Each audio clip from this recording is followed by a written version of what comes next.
தளபதி விஜய் அவர்கள் பார்த்தீங்கன்னா, தமிழ் சினிமாவுல கிட்டத்தட்ட 67 படங்களுக்கு மேல நடிச்சுட்டாரு.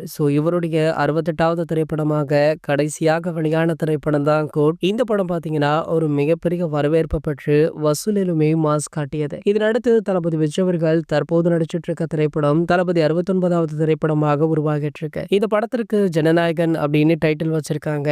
டைட்டில் வச்சது மட்டுமல்ல, ஃபர்ஸ்ட் லுக், செகண்ட் லுக் அப்படின்னு அடுத்தடுத்த அப்டேட்டுகளையுமே படக்குழு ரிலீஸ் பண்ணிட்டாங்க. இது போக இந்த படத்துடைய ரிலீஸ் தேதியுமே படக்குழு அண்மையில உறுதி பண்ணிருக்காங்க. அதுவுமே தளபதி விஜய் அவர்களுடைய சூப்பரான புகைப்படத்துடன் இந்த அறிவிப்பு வெளியாச்சு. இதனிடையில தற்போது இந்த படத்துடைய அடுத்த அப்டேட் எப்போது ரிலீஸ் பண்ணுவீங்க அப்படின்ற கேள்விதான் தற்போது சோசியல் மீடியாக்கள்ல அதிகமாக இருந்துட்டு இருக்கு. அந்த வகையில பாத்தீங்கன்னா, தற்போது இந்த படத்துடைய அடுத்த அப்டேட்டாக படத்துடைய ஃபர்ஸ்ட் சிங்கிள் ட்ராக் ரிலீஸ் ஆகிருக்கா. இது ஒரு சாதாரண சிங்கிள் ட்ராக் கிடையாது. இந்த பாடல்ல பலவிதமான விஷயங்களை படக்குழு ஆட் பண்ணிருக்காங்களாம். அதன்படி பாத்தீங்கன்னா, இந்த பாடல்ல பல்லாயிரக்கணக்கான நடன கலைஞர்கள் தளபதி விஜய் அவர்களுடன் ஆடுறாங்களா. அது மட்டும் இல்லாம தளபதி விஜய் அவர்களுடன் இந்த பாடலை சேர்ந்து நம்ம அனிருத் அவர்கள் பாடியிருக்காரு. ஆகையால பாத்தீங்கன்னா, பாடல் சூப்பர் டூப்பர் ஹிட் அடிக்கும் அப்படின்றதுல எந்த ஒரு மாற்று கருத்துமே கிடையாது. இதற்கு முன்னாடி இவங்களுடைய காம்போல வழியான அனைத்து பாடல்களுமே செம்ம ஹிட் அடிச்சிருக்கு. அந்த வகையில இந்த ஃபர்ஸ்ட் சிங்கிள் ட்ராக்குமே ஒரு மிகப்பெரிய வெற்றி அடையும் அப்படின்னுமே எதிர்பார்க்கலாம். இது போன்ற சினிமா செய்திகளை பத்தி நீங்க உடனே தெரிஞ்சுக்க